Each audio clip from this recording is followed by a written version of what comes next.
اللہ تبارک و تعالی جس طرح روشنی اور اندھیرا پیدا کیا ہے، اسی طریقے سے انسان کے اندر بھی اللہ تعالی نے دو متضاد چیزیں رکھی ہیں، خیر اور شر کی قوت۔ دنیا کی مختلف چیزوں میں ہم دیکھتے ہیں کہ ان کے اندر جو خوبی اور کمال ہے اس کو لانے کے لیے، برقرار رکھنے کے لیے محنت درکار ہوتی ہے۔ اسی طرح انسان کے اندر خیر، بھلائی اور اچھائی کو لانے کے لیے بھی محنت کی ضرورت ہوتی ہے۔ مثلا ایک بنجر غیر آباد زمین ہے، اس کو آباد کرتے ہیں، اس میں جو جھاڑ جھنکار ہے، خاردار کانٹے دار جھاڑیاں ہیں، خودرو گھاس ہے، اس کے اندر اگر اونچ نیچ ہے، ان ساری چیزوں کو صاف کیا جاتا ہے، برابر کیا جاتا ہے، پھر اس کے اندر ہل چلایا جاتا ہے، پھر بیج ڈالتے ہیں، اس میں گوڈی کی جاتی ہے، کیڑوں سے بچاؤ کے لیے سپرے اور دوائیاں چھڑکی جاتی ہیں، اور مالک کو اس سے فائدہ پہنچتا ہے، لوگوں کو بھی فائدہ پہنچتا ہے۔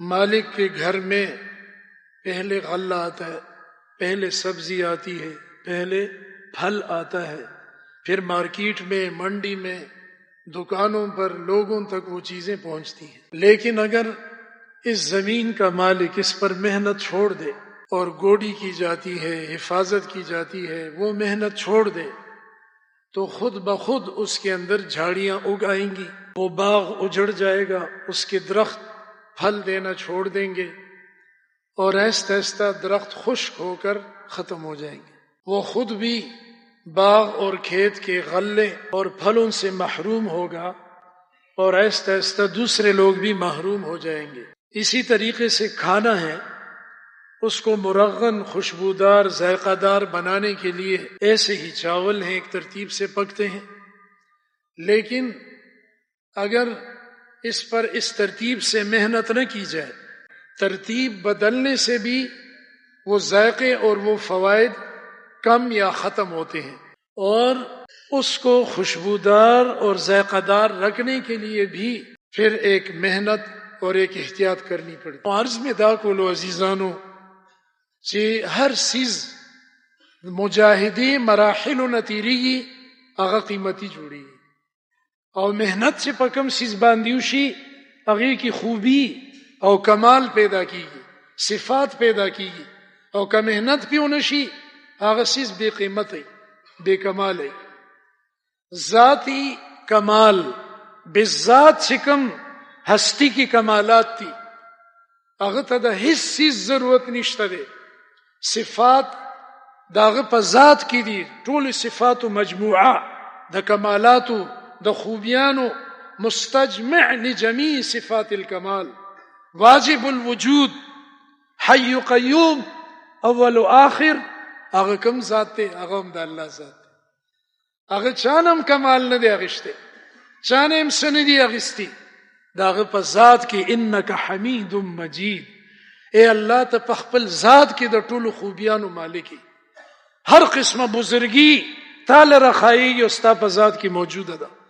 نور سمرہ چی مخلوقات تھی، انبیاء، فرشتے، جنتونا، اسمانونا، زمکی، او پدی کی جو سمرہ انسانان، جنات و مخلوقات تھی، داغی خوبی، داغی کمال، داغی صفات، دا ذاتی ندی، عطائی دی، اللہ پاگی کی خی دی، اللہ ورطور کری دی۔ نما دار سکولو چی دا مالوچ دا پپٹی کی محنتو شو، اغین پومبا او کرلے شو، مالوچ تی روتو، تارونا جوڑ شو، کپڑا جوڑا شو، درزی اغاو گنڈلا، قینچیانی، ستنی او گرمی استریانی، دا دین دا کپڑا تیرا شو، نو اللہ زمون پا بدن باندی رالا دین مونتا عبرت ملاوی گی چی کتز زاننا قیمتی جوڑے، دا کپڑا دا فارسی شیر کی فرمائی، او دا مالوچ دا چی دا مختلف مرحلون تیرا شو، نو بیا دا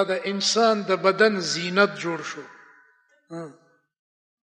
لباسا یواری سوآتکم وریشا، یا بنی آدم قد انزلنا علیکم لباسا یواری سوآتکم، اے دا آدم علیہ السلام اولاد، مونگا تاسو تا درکڑے دے لباس چې دا پټي ستاسو شرمګا، واجب الستر اعضاء، بدنم پټي، او د آرائش او د زینت ذریعہ هم دا لباس دی. انسان چې بربندي هغه بدرنګ لګي، او چې لباس کې پټ شي نو هغه خسته لګي. الله جل جلاله مرغانو ته لباس ورکړي دی، زمری ته هم لباس ورکړي دی، داغه په بدن یو کمبل ده، برګه یا زیړه یا سره بخنه، مختلف رنگونه، او داسې کمبل ده چې هغه د جون د پیدا کېدون تر مرګه نه زړیږي نه شلیږي، خو مضبوطه ده. زناور ته سرمنی ورکړي دي، مرغانو ته وزري او دا پرونه او بڼي ورکړي دي، داغي دغه لباس دی. انسان ته جامه ورکړي ده، د ټولو نه بهترین لباس او شکل انسان ته. او کته دا غواړي چې دا لباس خراب شي او شلیږي نو بس پرېږي د یو طرف ته وغورځو، خاور دوړو کې به پروتي او رورو به هغه وینو خوري یا به چنجیو خوري یا به په خپل زوړ شي او ختم بشي. او کته وی چې دا لباس خیرن شو، بیا زما په بدن باندې اقصی صفا ستر راشي، نو بیا به د مجاهده کوي. په ماشین کې به په ګرمو بو کې به زنانه تاوي، رګړه به ورکی، دوبي به په کاڼي باندې ټکای او وਹੀ به بیا به د پنور کې اوچیږي، بیا به په ګرمه استری والے کیږي، هغه نه پس بستا په بدن راځي. نو انسان ته غور وکا چې دا عمارات وګوره، په دې کې دا مختلف سيزونه وګوره، دا لرګي وګوره، دا ټول د مجاهدی د مراحلو نتیر شوی دي، په دې مهنت شوی دي. د ځنګل نه یو کګوګه ونه چا اوري بلا، هغه کې خاخونم دي، پتیم دي، پوستکیم دي، او کګم دا هغه بیا که هغه سي کګوګي او اوي چې زننې غيګم او کګبه ما او دې حالت کې به ما نه پوستکی ما خوا کو، ما مسیلا او ما په اور باندې مگر مو نه غوامه ما سرګودا کې مونږ لیدلیو د بانسونو التباغونه ډیر دي، د بانس نو هغه کاګه بانسونه چې بیا بټای دي داغي لاندې اور بریږي او پاغي باندې تاوي، نو هغه کوګ بانس هغه اور سره ګرمېدو سره هغه بیا نیغ شي. نو کوس دا لرګي وای چې زه کوګي ما په اور منی غو ابم کوګ پاتې شي، او ما پرنده باندې او په عرب باندې مسیره ما نه تختیمو باسه، زه دا تکلیف نه برداشت کوم، نو داغه به قیمت نه لګي، اب بیا ټوکړی کی او په تبر باندې به دړی کی او 200-300 روپے من بخرسي. خو کاغه دي ته غاړه کی دي چې زه قیمتي جوړېږم، چې زه د جمعات منبر شمه، په ما باندې دین بیانې، او زه د بادشاهانو د مالدارو خلکو مسند شمه، زه د ناوی او د زلمی پالنګ شمه، او زه د یو بهترین محل او د کور فرنیچر شمه، زه د قیمتي جوړ شم. اگر چې مراحل د مجاهدی په ما راځي نو بیا به غروړي، اول به نه غ خاخونه پریږي، بیا به ولا کوګواله لريږي، بیا به پوستکي وسيري، بیا به په ارو باندې تختی کی، بیا به تیز نور تواچی چې دا اوچ شي، بیا به رګړی ورکی، پالش کوي، به بیا به پکې میخونه ټکوي، بیا به رنگ ورکی. څومره مرحلونه دا تیر شو، دا لرګي مختلف ماشینونه دي، دا منبر څومره خسته جوړ دي کې دا بهترین لرګي لګي دي، او دي کې دا کوک زیم دي، دا ګول لرګي دي، دا خو اسی نه دي جوړ، په ماشین باندې سیرل شوی دي، رګړی ورکړی شوی دي پر اګمالونو په ماشینونو، اله دا قیمتي او خسته شکل د دې راغلي. نو دا معمولی سيزونه د مجاهدین بغیر قیمتي نه جوړیږي. انسان چې د ټولو مخلوقاتونو افضل دی، اشرف دی، محترم او مخدوم دی، یقینا چې دیوم د مجاهدین بغیر با کمال، با صفات او قیمتي نشي جوړې دي. دغه چې کوم شر دی دا به ختمي، دغه چې کوم خیر دی دا به غلبه کوي، ځان کې به خیر رنگ راولي او د شر بدیت به د ځان نو باسي. دې لپاره مجاهده ده. شر په هر سیز کې بذات موجود دی پیدایشي لحاظ سره، او خیر پاغه کې نشته دی ما سوا د دوه مخلوقاتو نه چې هغه کې خیر دی، انبیاء علیهم السلام او فرشته. پدې کې شر نشته، خیر دی. نور پیریان دي، انسانان دي، عام مخلوقات دي، هغه کې شر دی. د یو سپی تربیت وشي هغه کې شر دی، هغه غپیږي، حمله کوي، چک لګي.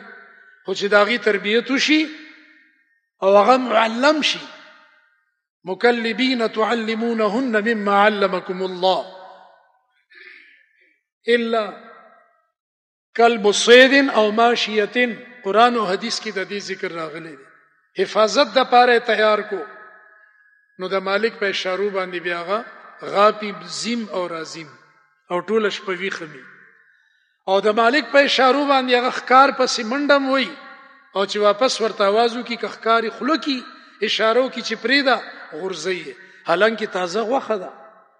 سوی نیولې ده، سوی یادا سي مرغوبه تازه غوخه ده او هغه پریدي، یا خلو کی روړي په خپل نخري مالک ته کیدی. دا دغه وفاداریم دا تربیت شوی دی، وفادار شو.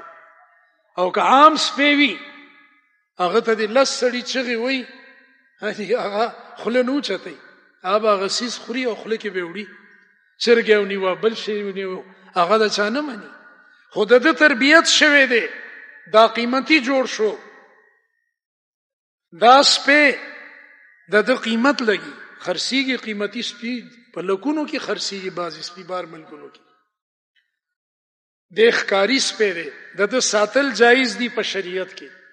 اسی چې چا کرا شوقیا سپي یا تصویری، د بخاری شریف روایت ده، هلته د رحمت فرشتي ناراضي، او روزانه یو حدیث کې یو قیرات یو غټه پیمانه ده، بل حدیث کې 2 قیراته وزن برابر د دغه کور د خلکو د نیک اعمالو ثواب کمی. خو چې کوم سپه د ښکار د پاره دی یا د حفاظت مجبوری ده، ځنګل کې د سړی غیر محفوظ دی، یا د زناورو د حفاظت د پاره شرمخان راځي، ګډي چیلې دي ساتلې د سپه، د دې اجازه شته په حدیث کې.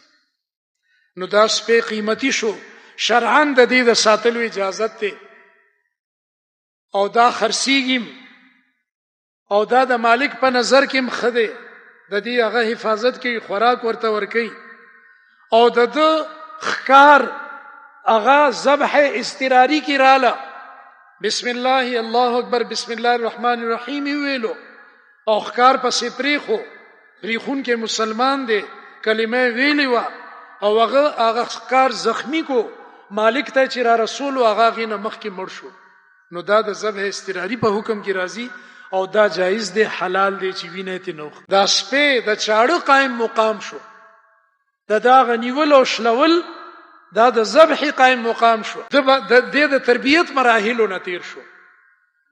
او بیا داسیم سپیشتا چې هغه باندې مولانا روم فرمایي، یو سپیو یو الله والا روته د خپل زینا ذکر ډیر کړو، په هغه باندې نظر واچولو، هغه سپی د ټولو سپو مشر شو، ټول سپی با هغه چولی دو په ادب ورته چاپیرا کې ناست، او غفل بینه داغه په مخ کې.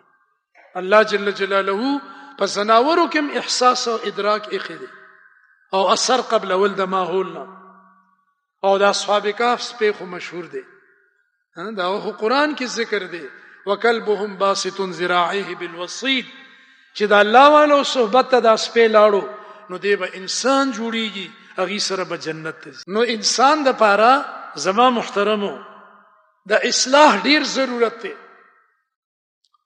چې اصلاح نشو نو دی بیا کوګ لرګي دی بیا د ځنګل یو عام خام لرګي دی بیا د سیزلو دغه لرګي په تنور کې د دنیا سوځيږي، او کده کوګو د عقیده د عمل د عبادت د اخلاق د سیرت کردار هغه د شریعت مطابق جوړ نه کوګ وګ لاړو د دنیا نه،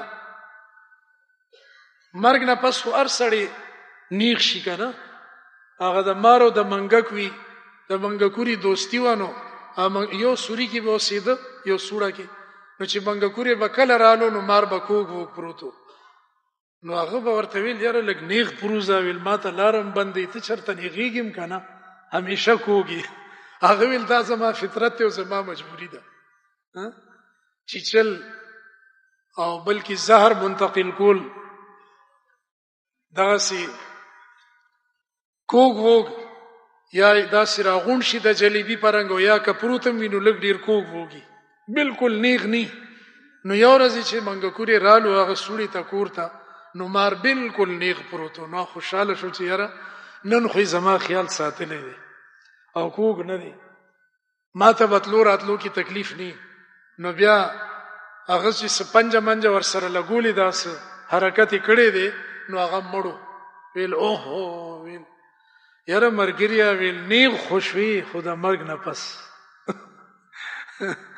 نو د مرګ نه پس خو هر سړی نیغ شي، په کفن کې هم نیغ پروتي، په قبر کې هم. او وی زه نیغ شوم.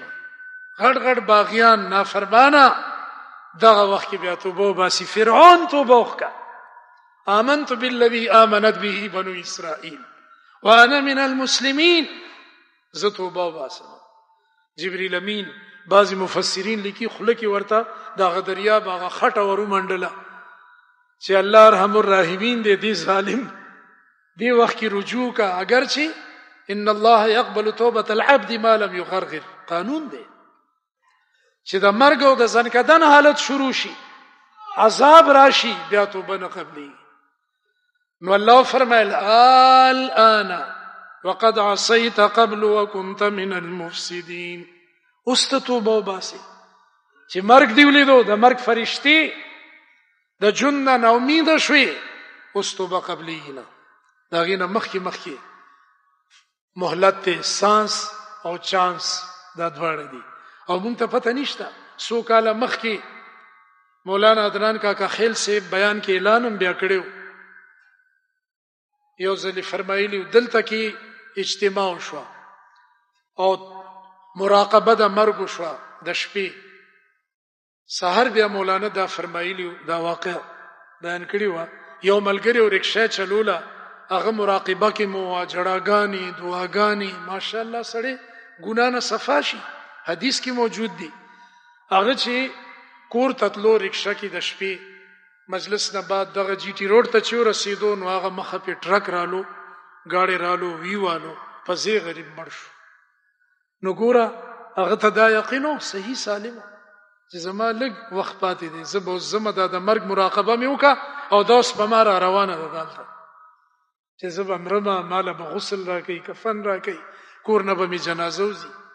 هغه سره شو.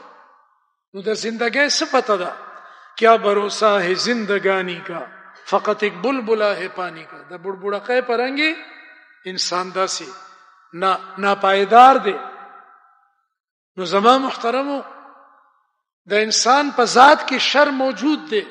کدی ځان کوږ غواړي او ځان نه جاهل جوړي، جهالت او شر دا دواړه خبرې په دې کې موجود دي پیدایشي طور باندې. دې ته د مهنت ضرورت نشته دی. والله اخرجکم من بطون امهاتکم. الله تعالی سورۃ النحل کې فرمایي ما تاسو د مور د ګیډو نه روخ کړي، پیدا مې کړي. لا تعلمون شیئا، تاسو اسم نه پیژندل، اس پته درته نه و، خو الله پاک د علم او د جهالت نه دراوتو اسباب تاسو ته درک. وجعل لكم السمع والابصار والافئده، خدای تاسو ته غوږونه درک، قوت سماعت، د اوریدو طاقت، او سترګې او زړه. حدیث شریف کې راځي چې دا غوږ داسې دی د زړه د پاره لکه څنګه چې پیک وي، اردو کې ورته قیف وي، موږ ورته پیک وایو غالبا پښتو کې. د پیک په ذریعہ باندې د قیف په ذریعہ بوتل کې تیل یا اوبه یا سشي چولې کی، هاجي تنګ خلی والا لوخي هغه د پاره پیک وي، د پیک خله کولوي، لاندې ټوټي نری وي، هغه کې هغه چولې کیږي بوتل ترسي. حدیث شریف کې راځي چې دا غوګونه زړه د پاره د پیک پرنګي دي، د دې په ذریعہ باندې زړه ته خبره وررسي. او سترګې چې دي والعين مقرة، نو دا هغه خبره او هغه سیز هغه په زړه کې پاتې کون کې دي او مضبوط کون کې دي. سترګې په سترګو باندې سړی ویني، په غوږونو باندې اوري.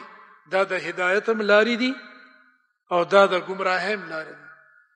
که تربیت ته وکړو او د دې دریو لارو د حفاظت وکړو، سترګې، ژبه، غوږونه، لب بندو، گوش بندو، چشم بند، گر نبینی نور حق بر ما بخند. خپل غوږونه د حرام اوریدلو نه بند کا، خپل سترګې د حرام کتو نه بند کا، خپل ژبه او شونډې د حرام وینا نه بند کا. کله الله تعالی د تجلیات نور او رڼا دی پسړه کې نه لیدا، په ما باندې وخاندا چې تا غلطه او بی بنیاد خبره کړې و. دا د عارفینو کلام دی. نو کته دا واړي چې په ما کې د جهالت د تیاری پځې د علم رڼا راشي او معنا شر اوزي، ما کې خیر راشي، اخلاق راشي. اخلاق د یقین په بنیاد باندې خکی او یقین د الله والو په صحبت کې پیدا کی. دین بغیر دین، تربیت او اصلاح ناممکنه ده. الله جل جلاله دنیا کې هر سیز د پاره زین او اسباب پیدا کړی دي. د سرو زرو غرونه او داغي معدنیات شته، د سپینو زرو شته، د مالګي معدنیات شته. کیوړه یو زید زمون په دې ملک اغل تکي غرونه دي، ډېر لوی ذخیره ده د مالګي. دغه سی په غرونو کې الله پاک کویلای خدا، پس مکه کې پټرول او سسي خېدي، تانبا او ګیس. دغه سی الله جل جلاله د انسانانو د تربیت د پاره زینه خېدي، د خیر معادن او د خیر مراکز هغه د زینه دي. نبی علیہ الصلوۃ والسلام مشکات او بهقی کی راضی ابو رزی رضی الله تعالی عنہ صحابی دی.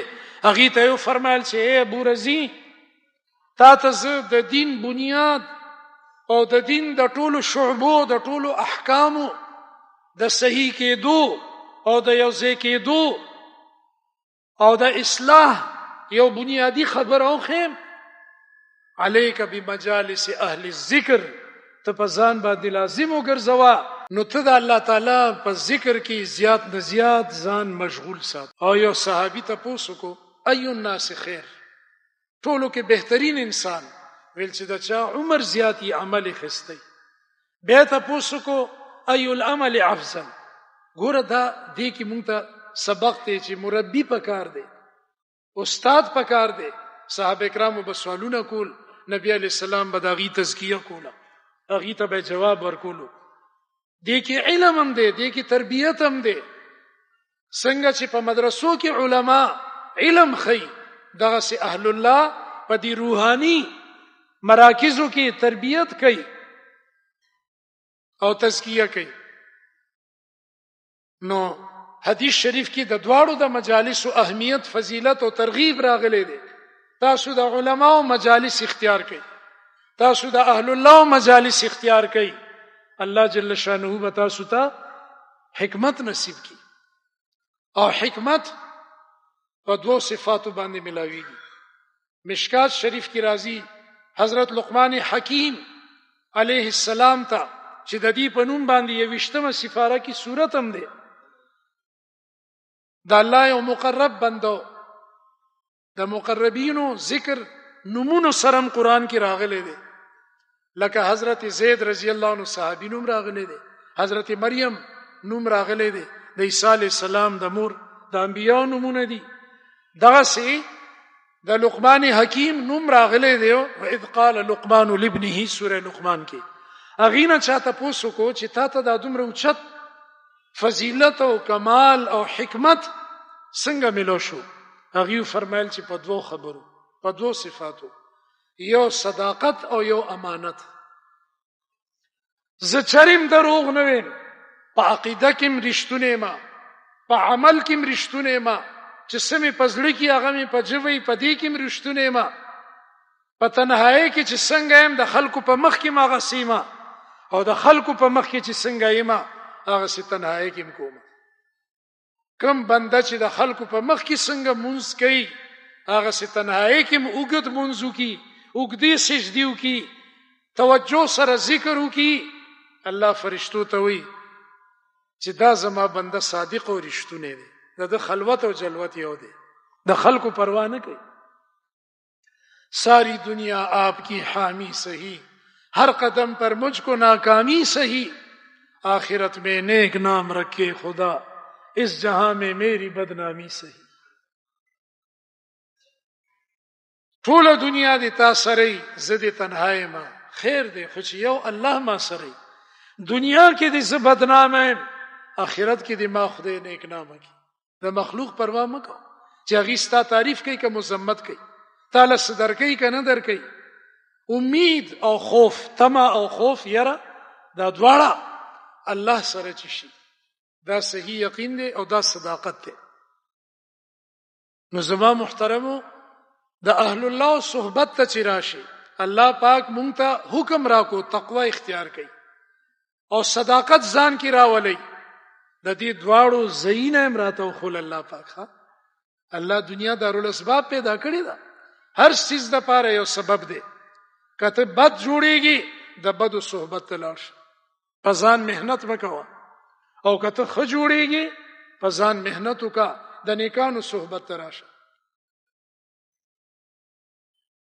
کته ګټه او یا لوټه د صحرای په صحبت د اولیاء او بګو هر شي. دلته په انسان کې تواضع پیدا کیږي، دلته عبدیت او فنایت پیدا کیږي، او دلته انسان کې اخلاق او سیرت پیدا کیږي. ځکه مونږ د دې دعوت ورکو او دا اجتماعات کیږي. الحمدلله زمونږ دلته د دارالایمان کې دا سالانه اجتماع شروع شوی د ماسپخین نه، او زمونږ دلته د راتلو مقصد د مسلمانانو رونو د علماو د اهل الله زیارت، ملاقات او دغه صحبت ته.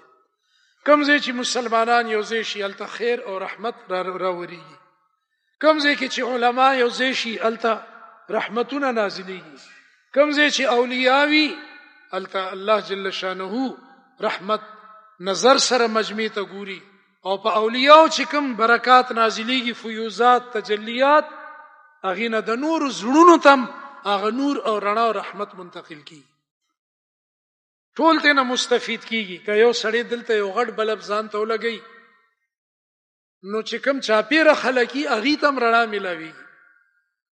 که یو مجلس کې یو پکې یو میلمه ته ولګي نو میلمه سره مجلس کې چې څومره هغه تم هوا ملاوي. دغه سکه ژوند دی او کمړ دی د الله نیک بنده سره دی، که قبر دی، که ور سره دی کور دی، که داغه صحبت ترالی کوم رحمتونه چې هغه باندې نازلېږي، یقیني خبره ده چې هغه نه بستا جولم ډکیږي او ستا زړه هم داغي په برکت سره منور کیږي. نو زما محترمو مهنت د څه لپاره دی؟ مهنت انسان جوړېدو لپاره دی، مهنت اخلاقو لپاره دی، مهنت کمال حاصلولو لپاره دی، علم حاصلولو لپاره دی. او حدیث شریف کی راضی چې کله یو مسلمان د بل مسلمان رور ملاقات د لپاره روان شي نو فرشته ورته الله لاره کې کینی وی ته سلا غلطزي ستاسو دنیوي حاجت ته نه، قرض ورکول دی اغستل دي ته نه سم معاملې ده وینا سلازي صرف د الله رضا ده لپاره. نو فرشته ورته وی چې ستاسو اتله با برکت دي او الله جل شانه تا سره دغه سي محبت کوي څنګه چې ته د الله دی بنده سره محبت کوي. مونږ ټول ته الله پاک دا فضیلت را کړی دی. دینی مجلس تتلو سنت ته ثواب دی. پیسې چې ته خرج کې او راضي او تکلیفات چته د سورلو په یو روپے ته د 2 لک روپو ثواب الله پاک درکړي. دا یو ماخام او سحر چې ته دلته تیر کې شپاو کې دنیا او ما فيها نه د شپستا افضل ده. دا حدیث کې راغلي دي، دا کچه خبرې نه دي، پخې او ډېری اوچته خبرې دي. او بل روایت کې راځي چې الله جل شانه 80,000 فرشتي دغه بنده سره یوځای کی. څوک چې د الله یو نیک بنده ملاقات لا دغه زیارت د پاره روان شي. ګوري څومره اوچته مرتبه ده، څومره ثوابونه دي دې مجمع کې، دلته راتلو کې، دلته کې ناستو کې. الله اکبر. مونږ اندازه نشو کولای زما محترم. نو دا زمونږه خوش نصیبی ده، دا زمونږه سعادت ده. په خپل ځان باندې احسان ده او د خپل تربیت د پاره مونږ راغلی یو. څومره چې زمونږ د زړه د کاسه او دا جام او دا لوخه نیغ وي او دې کې چې څومره طلب وي داغي مطابق به مونږ ته الله پاک خیر او رحمت نصیب کوي. ښا نو مونږ دې ځان نه طالبان جوړ کو، اخستون کی جوړ کو او الله طرف ته دې متوجه شو او دلته دې خبرې نه کو، دلته دې خپل وخت قیمتي جوړ کو، خپل ورونو سره دې اکرام کو. د الله د بندیانو صفات دادي چې داغي په خپلو کې محبتي مواخات نبی علیہ السلام قائم کړو مهاجرین او انصار کې. انما المؤمنون اخوه. پورا اسلام از د کول لراغلیو، اخوت او محبت از د کول لراغلیو. ستا چې د بندګۍ ترتیب صحیح شو الله سره به محبت او نسبت قائم شي. تاکي چې اخلاق رااله، مروت رااله، تربیت د خپلو کو، نو بیا بندیانو سره به مستا معاملې ټیک شو، محبت به پیدا شي. او الله ته دا دواړه خبرې مطلوب او محبوب دي چې ما سره محبت او صحیح تعلق قائم کړي او خپلو کې محبت او صحیح تعلق قائم کړي. الله سره محبت د پاره عبادت دي او خپلو کې اخلاق او حسن معاشرت دي. نو څنګه چې ما مخ کې عرض کو چې دا مختلفو مراحلونه دا کپڑا تیر شوی دا مجاهده کړی دا لرګي تیر شو مجاهده وکا، دغه سپسمکه باندې مهنت شو، باغ و بهار پکې رالو، ګلونه پکې رالو. دغه سي مونږ به د خپل زړه پسمکه باندې مهنت کوو چې په دې باندې د الله د رحمت باران وریږي او د دینه خسته عبادت، خسته خیالات، صفا سوتره اخلاق او خسته خبرې او خسته عملونه زمونږ د سترګونه، زمونږ د جبینه، زمونږ د غوږونو نه، زمونږ د لاسونو نه، د ټول بدن نه د الله تعالی احکام صادر شي او خخه عملونه د دینه صادر شي او راوزی چې د الله تعالی د رحمت ذریعہ وګرځي او دغه د خوشاله او د رضامندۍ ذریعہ وګرځي. د انسان په زړه کې کلمه د توحید ده او کلمه طیبه یو شجره طیبه ده. الم تر کیف ضرب الله مثلا کلمه طیبه کشجره طیبه. د دې جرړي اصلها ثابت، پس مکه کې مضبوطی دي، وفرعها فی السماء، او د دې څنګه او شاخونه په اسمان کې خواره دي. تؤتی اکلها کل حین باذن ربها، همیشه د خپل میوه ورکي. یہ کلمه فصل گلو لالا کا نہیں پابند، بہار ہو کہ خزاں لا الہ الا اللہ. که غمگین او که خوشاله، که یخنی ده او که گرمی ده، که بازار ده او که زنگل ده، او که کور ده او که سفر ده، هر ځای کې د الله یره، د الله محبت، د الله احکام ته نظر او توجه چې الله را نه ناراضه نشي. هر ځای کې به د مسلمان د رښتونی بنده دا جذبوي او دې طرف ته به توجه زمارو. پاکیزه کلمه دي چې ویلا، ستا زړه پاک شو، ستا بدن پاک شو او دې سره ایمان تازه کیږي. جددوا ایمانکم بقول لا اله الا الله. دې سره دا د زړه ثقل دی، ثقاله ده، د زړه زنګ دې سره لري کیږي، د الله محبت دې سره پیدا کیږي. فذكروني اذكركم، تاسو زما ذکر کوئ زه تاسو یاد کوم، په مغفرت سره، په رحمت سره، په رزق سره، په علم سره، په اخلاق سره، په رحمتونو سره زه تاسو یاد کوم. د الله یادول دادي دنیا او آخرت به مخسته کوم. ان تنصروا الله ينصركم، د الله د دین مددگار جوړ شي، جمعتون آباد کړي، مدرسې آباد کړي، اولیاء الله سره یو ځای شي، دی آباد کړي، الله به تاسو آباد کړي، تاسو مدد وکړي. نو الله وایي چې کوم تاسو د کولو کار دی، ایاک نعبد، مونږ ستا بندگی کوو، تاسو زما بندگی وکړئ، زه تاسو مدد کوم. ستاسو چې کوم کار دی هغه وکړئ، خپل ځان کې صفات پیدا کړئ. الله جل شانه با چې کوم وعده کړی دا ستاسو مدد وکړي، ستاسو مدد وکړي. حضرت معاذ رضی الله عنه ته نبی علیہ السلام فرمایل چې اے معاذ ته پیژنې چې دا الله حق په بندیانو څه دی؟ یا رسول الله فرمای ولدا دې چې داغه بندګیو کې هغه سره شرک نه کی. بیا فرمایل تا ته پته ده چې د بندیانو حق په الله څه دی؟ یا رسول الله فرمایل چې په الله باندې د بندیانو حق تا دی چې هغه د هغې بخنو کی هغې ته جنت ورکړي. نو مونږ به د خپلې حصې کار کوو، الله محتاج نه دی، مونږ محتاج یو. الله پاک به بیا دنیا او آخرت زمونږ خسته کی. نو ځان باندې مهنت کول دي ښه، دا د مهنت ځای نه دي. دلته د مهنت ترتیب تاسو ته ښودلی کیږي او اعمال کیږي چې په هغې سره زمونږ اخلاق ښه کیږي او زمونږ د بدن نه او زمونږ د قوتونو نه خیر بخوریږي انشاءالله. قرآن او سنت دا دوه خیر الله پاک مونږ ته را نصیب کړي دي چې دا مونږ را مضبوط ونیسو او په دې باندې عمل وکړو. خو دې عمل او مضبوط نیو دپاره په زړه کې یو قوت پکار دی. حضرت حسن بصری رحمت الله علیه فرمایي ما كانوا اکثر منا صياما صلاة ولا صياما ولكنه شيء وقر في القلب. د صحابه روجي او منځونه مونږ نه زیات نو، 15 منځونه 13 روجي د هغې په زړه کې یو جذبه وه د الله د راضي کولو، یو درد و. همیشه به د هغې دا فکر و چې الله څنګه راضي کړم. مستحباتو اهتمام به کولو، دومره چې نن مونږ د فرض اهتمام نه کوو، ځکه چې مستحب هم د الله د رضا یو عمل او ذریعه ده. نو ځکه هغې ډېر اوچت لاړو، مونږ هغه بلندۍ ته نه رسو، مونږ کې هغه جذبه نشته. دا جذبه به د اهل الله و صحبت سره پیدا کیږي.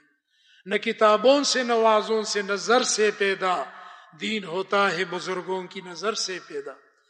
اگر کچھ مرتبہ چاہے تو کر خدمت فقیروں کی، نہیں ملتا ہے یہ گوہر بادشاہوں کے خزینوں میں. دا الله والو سره دا دولت ملاویږي. حضرت مفتی صاحب زیده مجدوم هلته تشریف راوړو جناب نگر ته د ختم نبوت کانفرنس ته. زما دې زړه کې ډېر راتله چې زه لږ ودرېږم او یو دوه خبرې معمولی وکړم، خو هغلته کې غټ سټیج یي، بهرحال ترتیب دی د هغې نظم دی مناسب نه. نو زما زړه غوښته چې د حضرت مفتی صاحب د بیان او د خبرو نه مخکې یو دوه خبرې نورې مې زړه کې وي او یو دا شعر راته بیا بیا یادېدو. عقیدت ہو تو دیکھ ان خرقہ پوشوں کو، عقیدت ہو تو دیکھ ان خرقہ پوشوں کو، یدے بیزا لیے بیٹے ہیں اپنی آستینوں میں. که په زړه کې د عقیدت او محبتي نو دی الله والو ته وګوره د دې په لستوڼو کې ید بیزا دی، ید بیزا د دې بدن او د دې اندام او د دې شان عام نه دی. ګورې دا ډېر اوچت خلک دي. د دې په یو نظر باندې الله پاک ته چې دې ته د دې مخ ته ګورې، الله پاک ته څومره ځل د رحمت په نظر باندې ګوري. دا د الله د رحمت د اخیستو وسایل او وسایط او ذرایع دي. ستا مور او پلار دي، ناپوهه دی، بلمازه دی، جاهل دی، هر څه چې دی که نیک وي خو نور علی نور. ته د هغه مخ ته ګورې. حدیث کې راځي د ورځې 70 ځل وګوره، د 80 مقبول حجونو ثواب بشر د دې چې تا نه خوشحاله او ته د هغې خدمت کې د 80 مقبول حجونو ثواب به خدای ستا مالنامه کې لیکي. د الله خزانې ډېرې دي، هغه سره کمې نشته. نو ته چې د الله د یو ولی په صحبت کې کښېنې او د هغه مخ ته ګورې او د هغه دعاګانې، حضرت مفتی صاحب مونځ نه پس څنګه دعاګانې وکړي، په دې زړه مې لګېدې څنګه دعاګانې وکړي ټولو ته. چې کوم راتلونکي دی هغې هم یاد کړه، چې کوم راغلي دي هغې ته هم دعا وکړه. دا خو د رحمت چینه ده، روانه ده، دې کې کمې نه راځي انشاءالله. د دې تعلق عرش الهی مبدأ فیاض سره دی، خو مونږ د خپل طلب وښایو. دې سره که یو ځای شو انشاءالله العزیز الله جل شانه به د رحم و کرم معامله وکړي. الله دې زموږ د ټولو دا راتګ انتهایی قبول کړي او الله جل جلاله دې د ټولو جولای لاسونه او زړونه د رحمت او د ایمان نه ډکی او الله پاک دې د اجتماع انتهایی د خیر او د برکت ذریعہ وګرځي، زمونږ او د ټول انسانیت د هدایت ذریعہ دی وګرځي. آمین. واخر دعوانا